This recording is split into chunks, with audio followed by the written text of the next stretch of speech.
आज से ठीक 20 साल पहले शिवसेना में अपनी पैठ और अपनी योग्यता ना पहचाने जाने पर नाराज होकर राज ठाकरे शिवसेना से अलग हुए। उन्होंने खरी खोटी सुनाई और उसके बाद लॉन्च की अपनी महाराष्ट्र नवनिर्माण सेना। 20 साल तक बहुत हाथ पांव मारने की कोशिश की, बहुत इधर उधर घूमे, इंडिपेंडेंटली काम करने का प्रयास किया। तेवर तो थे, लेकिन वो तेवर वोट में तब्दील होते हुए दिखाई नहीं दिए। तमाम बार ऐसा देखा गया कि वो कभी प्रो बीजेपी, कभी प्रो ऑपोजिशन, इधर से उधर घूमते रहे राज ठाकरे। और आज 20 साल बाद एक सार्वजनिक मंच से मराठी भाषा के नाम पर दोनों ठाकरे बंधु एक साथ आए। तस्वीरें सामने आई, हम साथ साथ हैं जैसा माहौल था, जिसमें पूरा ठाकरे परिवार, इसके साथ साथ शिवसेना यूबीटी और मनसे जो राज ठाकरे की पार्टी है, उसके सारे लोग, सपोर्टर्स सब एक हॉल में खचाखच भरे हुए थे।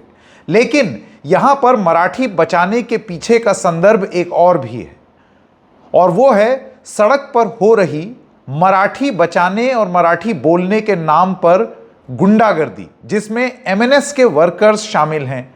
अभी कुछ दिन पहले आपको याद होगा कि किस तरीके से एक दुकानदार को मराठी ना बोलने के लिए झापड़ झापड़ मारे गए। उसके बाद प्रशासन ने अब एफआईआर की है और मुख्यमंत्री का यह कहना है कि भाषा के नाम पर गुंडागर्दी नहीं चलेगी।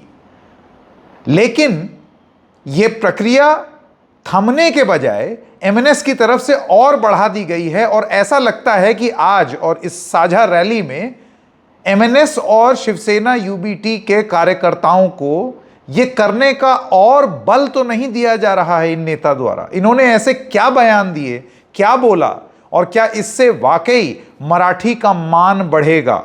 इसके पीछे की पूरी रणनीति और राजनीति क्या है, आइए समझने की कोशिश करते हैं। नमस्कार, मेरा नाम है संकेत उपाध्याय और आप देख रहे हैं इशारों इशारों में। सबसे पहले ये तस्वीरें, जैसे कि आप देख सकते हैं, 20 साल बाद बहुत दिनों से ये चर्चा हो रही थी कि दोनों भाई संग आएंगे या नहीं, लेकिन राजनीतिक मजबूरियां कुछ इस तरीके की हुई कि एक तो मराठी भाषा का मुद्दा मिल गया, इसके साथ साथ राज ठाकरे अपना राजनीतिक वर्चस्व तो ठीक से जमा नहीं पा रहे थे, थोड़ा सा बीजेपी की ओर झूले, थोड़ा सा विपक्ष की ओर झूले, और फिर अब उन्होंने ये तय किया कि साथ में आना ही उचित रहेगा। तेवर बड़े तीखे रहते हैं उनके, लेकिन राजनीतिक रूप से 20 साल से आप इसको एक फेल्ड स्टार्टअप मान सकते हैं, महाराष्ट्र नवनिर्माण सेना को। इसको बोलने में कतई भी शर्मिंदगी किसी को भी नहीं होनी चाहिए, डर भी नहीं आना चाहिए, क्योंकि बात जो सही हो लोकप्रिय नहीं है। MNS is a failed political startup in Maharashtra, number 1। Number 2, जहां तक उद्धव ठाकरे की बात है, आप जानते हैं कि उनकी यूबीटी फैक्शन टूटा, अलग हुआ, एकनाथ शिंदे अलग गए। लेकिन अच्छे प्रदर्शन के बाद लोकसभा 2024 में एक खराब प्रदर्शन रहा महाराष्ट्र विधानसभा चुनाव में। उसके तर्क आप जानते हैं, चाहे उद्धव ठाकरे हों या फिर और अलग नेता हों विपक्ष के, उन सब का यह कहना है कि वोट की चोरी हुई है और मैंडेट की चोरी हुई है। यह मसला अलग है, इस वजह से इसमें बहुत ज़्यादा डिटेल में नहीं जाएंगे, लेकिन राजनीतिक पैठ जमानी थी और इसके लिए मराठी लैंग्वेज को बचाने का एक मुद्दा दोनों भाइयों को मिला। दरअसल यह आया कहां से? केंद्रीय सरकार की तरफ से नेशनल एजुकेशन पॉलिसी में एक 3 लैंग्वेज फॉर्मूला खासा चर्चा में है। आप जानते हैं इसको लेकर के आंदोलन तमिलनाडु में भी हुआ है कि यह हिंदी थोपने का एक तरीका है। इससे पहले तमाम बार अमित शाह जो कि गृह मंत्री हैं, वो लगातार हिंदी के पक्ष में कुछ ऐसी बात बोल रहे हैं जो गैर हिंदी भाषी राज्यों को थोड़ी सी, खास तौर से राजनीतिक रूप से अखरती है या खटकती है। इसमें उन्होंने ये बोला कि एक ऐसा वक्त आएगा जब हिंदी बोलने में लोगों को गर्व महसूस होगा और अंग्रेजी बोलने में शर्मिंदगी होगी। लेकिन आप जानते हैं कि तमिलनाडु में हिंदी इंपोजिशन और 3 लैंग्वेज फॉर्मूला के खिलाफ सड़क पर बहुत तगड़ा आंदोलन हुआ है। वहां पर बीजेपी की इतनी पैठ है नहीं। लेकिन महाराष्ट्र, जहां अभी अभी भारतीय जनता पार्टी अपने घटक दलों के साथ चुनाव जीती है, वहां पर हिंदी इम्पोजिशन को 3 लैंग्वेज फॉर्मूला के तहत मराठी खतरे में है, ये वाली पिच दे करके अब ऐसा लगता है विपक्ष प्रस्तुत करना चाह रहा है। First things first, optics. ये जो मंच था जो आप देख रहे हैं, यहां पर महाराष्ट्र का मैप बना हुआ था और ये पिंक कलर में था। एक गुट एनसीपी का आज इस मंच पर था, सुप्रिया सूले यहां पर थी, लेकिन एनसीपी का वो गुट जो टूट करके एनडीए में चला गया है, यानी कि अजीत पवार, उनकी पूरी कैंपेन पिंक रंग के इर्द गिर्द घूमी थी। तो अब अजीत पवार कैंप का यह कहना है कि पहले तो लड़े हमसे इस पिंक रंग के लिए और अब उसी में पूरे महाराष्ट्र को आपने पिंक बना दिया है, तो इसका मतलब हम सही थे। खैर, यह साइड का मुद्दा है। इस रैली स्थल पर आते हैं। जैसे ही राज ठाकरे और उद्धव ठाकरे की एंट्री हुई, आप देखिए एंट्री में बिल्कुल जैसे कि वर्ल्ड रेसलिंग एंटरटेनमेंट में जब अंडरटेकर की एंट्री होती है तो एकदम से सारी लाइटें बंद हो जाती हैं और उसके बाद धीरे धीरे करके अंडरटेकर आता है, धीरे धीरे स्लोली चल के, और फिर वो ट्यून बजती है। कुछ उसी तरीके से, क्योंकि मुंबई बॉलीवुड का भी घर है, तो थोड़ा सा फिल्मी अंदाज में एक एंट्री हुई। सब सपोर्टर्स ने अपने फोन की टॉर्च लाइट जला ली और टॉर्च लाइट जला करके और उसकी रोशनी में दोनों भाई एक साथ आए। उसके बाद एक दूसरे के गले लगे।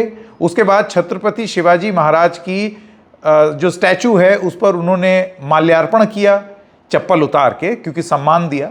और इस सब के बाद फिर स्पीचेस का दौर शुरू हुआ और मंच के ऊपर साफ तौर से लिखा हुआ था कि ये रैली क्यों हो रही है, मराठा प्राइड और मराठी जबान को बचाने के लिए। ये पूरा एक सेटिंग थी।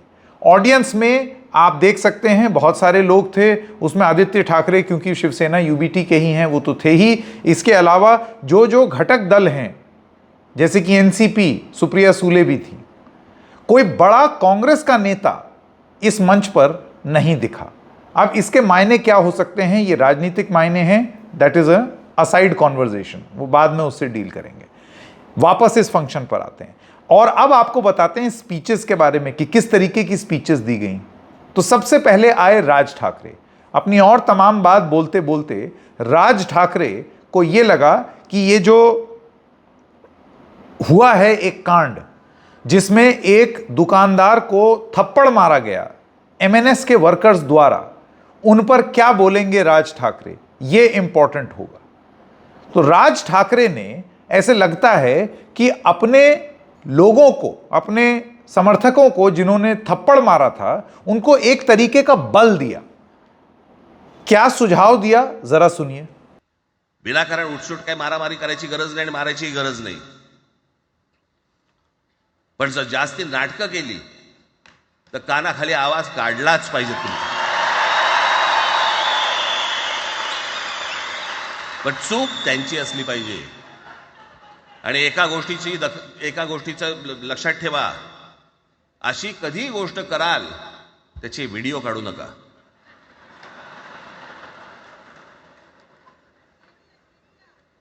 आपल्यामध्येच त्यांना कळलं पाहिजे। कळलं का? मारणारा कधी सांगत नसतो, मार खाणारा सांगत असतो मला मारला म्हणून। त्यांना सांगू देत, पण याचा अर्थ उठसूट कोणालाही उगाच मारायचं काही कारण नाहीये। अनेक लोक आहेत, अनेक गुजराती लोक आहेत, माझ्या अनेक परिचयाचे आहेत। माझे एक मित्र आहेत नयन शाह म्हणून, त्याला मी गुजराती म्हणतो।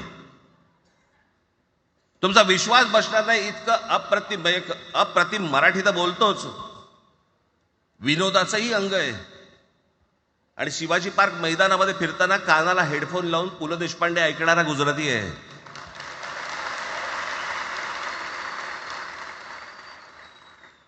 अब ये जो राज ठाकरे बोले हैं ये मराठी में है। हमारी मराठी थोड़ी सी कमजोर है, लेकिन आपके डर से नहीं, जबान के प्रति, किसी भी जबान के प्रति मोहब्बत के चलते इसको समझने का एक प्रयास किया। क्या कहना चाह रहे हैं वो? उनका ये कहना है कि हम गुंडागर्दी वगैरह नहीं करते और ना ही उसके पक्ष में हैं, लेकिन अगर कोई ज्यादा स्मार्ट एक्ट करेगा तो फिर अगली बार थप्पड़ नहीं, कान के नीचे बजाना। और मेरी यह भी गुजारिश रहेगी कि कोई भी इंसान, एमएनएस का वर्कर ये करते हुए वीडियो ना बनाएं। आपस में एक दूसरे को जरूर बता दो, लेकिन बाहर ये वीडियो जारी मत करना। कोशिश ऐसी करो कि जिसके साथ ये हुआ है, जिसको तुमने सबक सिखाया है, वो खुद दुनिया भर में जाकर के बताए कि मेरे साथ क्या हुआ है। अब आप बताइए, इस तरीके का बयान देना क्या एमएनएस के वर्कर्स को बल देना नहीं हुआ? क्या उनको शय देना नहीं हुआ कि आप जाइए और लोगों के कान के नीचे क्या करिए? मतलब यहां क्या करेंगे? ऐसे हाथ रख देंगे? किस तरफ इशारा कर रहे हैं एमएनएस चीफ राज ठाकरे, जो 20 साल से एक फेल्ड पॉलिटिकल स्टार्टअप चला रहे हैं? और क्या अब मराठी भाषा में हिंसा का प्रयोग करके वो अपने आप को पुनर्जीवित करना चाहते हैं? इसके अलावा उन्होंने कुछ और भी बयान दिए, सुनिए ये बयान। विनाकारण आणलेला विषय होता।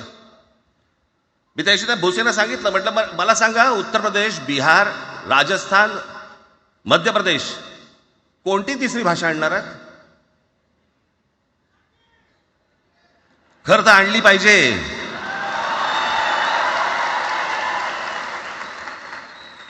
एक गंमत बघा, हिंदी भाषिक राज्य आहेत ती आर्थिकदृष्ट्या मागास, आणि हिंदी न बोलणारी जी राज्य आहेत ती आर्थिकदृष्ट्या प्रगत, आणि वर आम्ही हिंदी शिकायचं। यांना हिंदीतून राज्य नाही सांभाळता आली, यांना राज्यांचा विकास नाही करता आला। जे हिंदी बोलत नाहीत त्या राज्यांमध्ये, हिंदी बोलत असलेल्या राज्यांमधनं नोकरी धंद्यासाठी लोक इकडे येत आहेत आणि हे म्हणतात हिंदी शिका। कोणासाठी शिकायचं?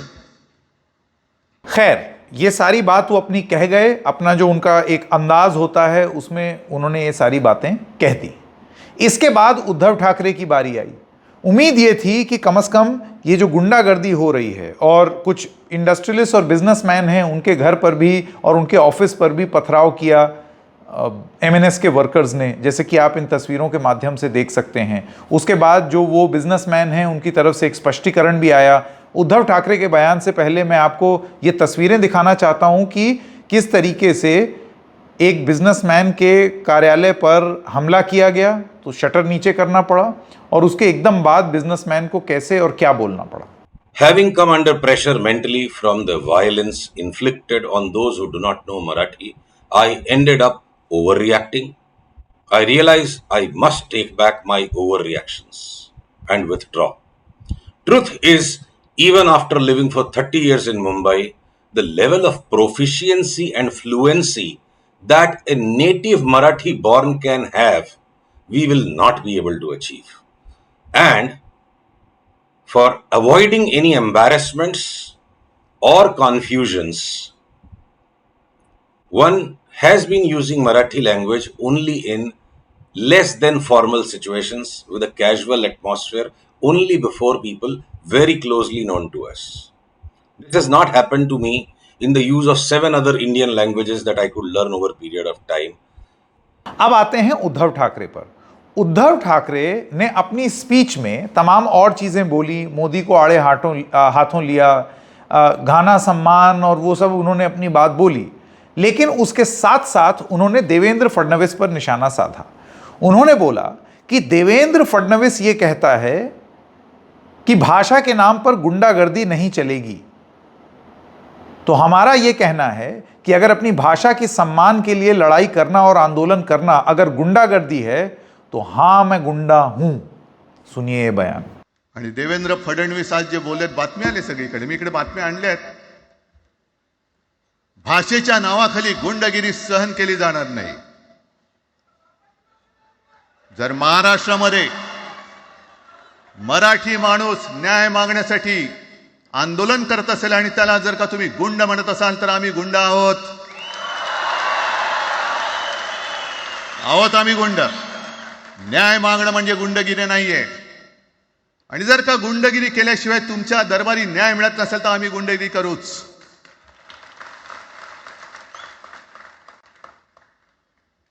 पण हे सगळे राजकीय वाडगे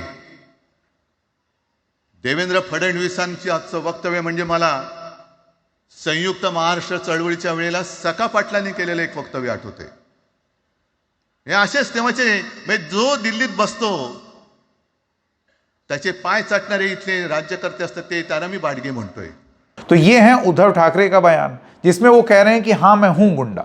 अब ये बोलने का तरीका है या फिर ये भी राज ठाकरे की तरह उन सारे लोगों को शय देना हुआ जो लोग सड़क पर लोगों को पीट रहे हैं. याद कीजिए यही राजनीति एक बार पहले भी मुंबई में, महाराष्ट्र में हो चुकी है जिसमें नॉर्थ इंडियंस को पीटा जाता था, रेडी पटरी वालों को, ऑटो वालों को पीटा जाता था. क्या इस तरीके से भाषा का मान बढ़ेगा? क्या इस तरीके से भाषा के प्रति सम्मान बढ़ेगा? और यह सब किस महाराष्ट्र में हो रहा है और सवाल क्या होने चाहिए, मैं जरा उसकी ओर आपको इशारा कर दूं. 737 किसान पिछले कुछ महीनों में आत्महत्या करने को मजबूर हो गए हैं. वो तो मराठी बोलते थे. उनके सम्मान और उनके हक की बात कौन करेगा? चलिए ठीक है, किसानों की कौन सुनता है, बच्चों की तो सुनेंगे. पालघर से एक तस्वीर आई जिसमें साफ तौर से दिखाई दे रहा है कि स्कूल में जाकर के मराठी में सीखने वाले बच्चे, और यह महाराष्ट्र का नियम है, मैं ये अपने व्यक्तिगत अनुभव से बोल सकता हूं. हमारी नीस महाराष्ट्र में पढ़ती हैं, मुंबई में पढ़ती हैं, और इतनी सुंदर सुंदर मराठी कविता, बावलीचा नाम काय, इस तरीके की कविता आकर के सुनाती हैं. बहुत अच्छा लगता है सुनने में. तो मराठी पढ़ने जा रहे पालघर में इन बच्चों को किस कंडीशन में अपने स्कूल जाना पड़ रहा है. आप देखिए कि एक नदी उफान पर है और हाथ पकड़ के लाइन बना करके, यानी कि किसी का एक का भी काई लग के अगर पैर फिसले तो वो नदी के बहाव में बच्चा बह जाए, और इस डेडिकेशन से बच्चे वो नदी पार करके स्कूल जा रहे हैं. लेकिन नहीं, यहां मराठी स्वाभिमान नहीं जागेगा. इन बच्चों के लिए कुछ पुल का निर्माण हो जाए, कुछ ऑल्टरनेट रूट का निर्माण हो जाए, कुछ इस तरीके की बात हो जाए, वो बात नहीं होगी. बात होगी गुंडागर्दी की, बात होगी कान के नीचे बजाने की, वीडियो ना बनाना, गुंडागर्दी हो रही है, ये सारी चीजों पर बात हो रही है. राजनीति कितनी छिछली होती है और ओछी होती है, उसका परिचय आपको इन सब चीजों से दिखता है. मुख्य मुद्दे से कैसे अलग हट करके बातचीत होती है. खैर, उद्धव ठाकरे ने थोड़ा सा मुख्यमंत्री, deputy chief minister Eknath Shinde, जिसको वो गद्दार कह करके संबोधित करते हैं, उनको भी आड़े हाथों लिया. आप जानते हैं ये जो पूरा मुद्दा है महाराष्ट्र और महाराष्ट्र गर्व, जय महाराष्ट्र, ये उफान पर है. और वैसे भी मराठी प्राइड, मराठी अस्मिता राजनीति में हमेशा सक्रिय रहती है. और इस सब के बीच में पुणे में एक फंक्शन में, जो गुजराती समाज के लिए एक फंक्शन था, उसमें एकनाथ शिंदे ने एक बयान दे दिया जिसमें उन्होंने बोला जय महाराष्ट्र, जय गुजरात. पहले तो एकनाथ शिंदे का बयान सुनिए. धन्यवाद. जय हिंद, जय महाराष्ट्र, जय गुजरात. और अब एकनाथ शिंदे के इस बयान को हवाला दे करके उद्धव ठाकरे ने क्या बोला, आपको जरा वो सुनाते हैं. उद्धव ठाकरे ने स्टेज पर किस तरीके से संबोधित किया एकनाथ शिंदे को. राजकारणातले हे व्यापारी आहेत, वापरा आणि फेका. तो एक गद्दार काल एक बोललाय जय गुजरात.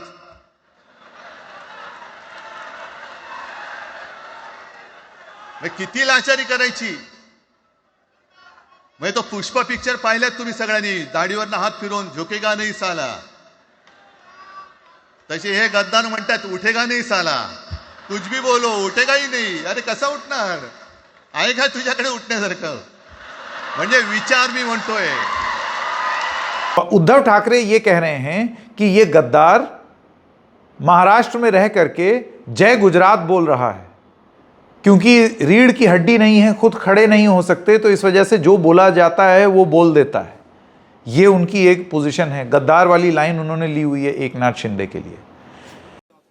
देखिए, मैं याद दिलाना चाहता हूं, इससे पहले भी चिकोड़ी में जिस समय छत्रपति शिवाजी महाराज के प्रतिमा का अनावरण हो रहा था, उस समय आदरणीय शरद पवार जी ने जय महाराष्ट्र, जय कर्नाटक कहा था. उसका अर्थ ये होता है क्या कि शरद पवार जी को कर्नाटक ज्यादा प्यारा है और महाराष्ट्र प्यारा नहीं है? हम लोग जहां जाते हैं वहां के लोगों को जो अच्छा लगता है ऐसी बात हम लोग करते हैं, सभी नेता करते हैं. अब गुजराती समाज में जाने के बाद जय महाराष्ट्र और जय गुजरात कहा, तो मुझे लगता है कि इसमें इतना बवाल करने की आवश्यकता नहीं है. हम एक भारत के लोग हैं, हम सारे लोग भारतीय हैं. ये मराठी प्राइड और मराठी भाषा प्राइड को लेकर के दोनों भाई साथ तो आ गए 20 साल बाद, लेकिन ये साथ वोटों में तब्दील होगा या नहीं, या राजनीतिक फायदा मिलेगा या नहीं, ये है मुख्य मुद्दा। और क्यों राजनेता अपने कदम उठाते हैं? Not out of the goodness of their heart ना, वो तो राजनीति ही करते हैं। तो मान लेते हैं कि ये राजनीति है, क्योंकि है। तो अगर राजनीति के लिए ये दोनों भाई साथ आए, जिसमें एक अभी वर्चस्व की लड़ाई पर है, मुख्यमंत्री थे उद्धव ठाकरे, फिर उनकी पार्टी टूटी, उसके बाद फिर उनका एक परफॉर्मेंस 2024 में अच्छा हुआ और उसके बाद असेंबली इलेक्शन में उतना अच्छा परफॉर्म नहीं कर पाए। तो अब जो आगामी चुनाव होंगे, अलग अलग जो चुनाव होंगे, जैसे बीएमसी का चुनाव होगा और भी तमाम चुनाव होंगे, उसमें क्या ये अपना राजनीतिक वर्चस्व दिखा सकते हैं?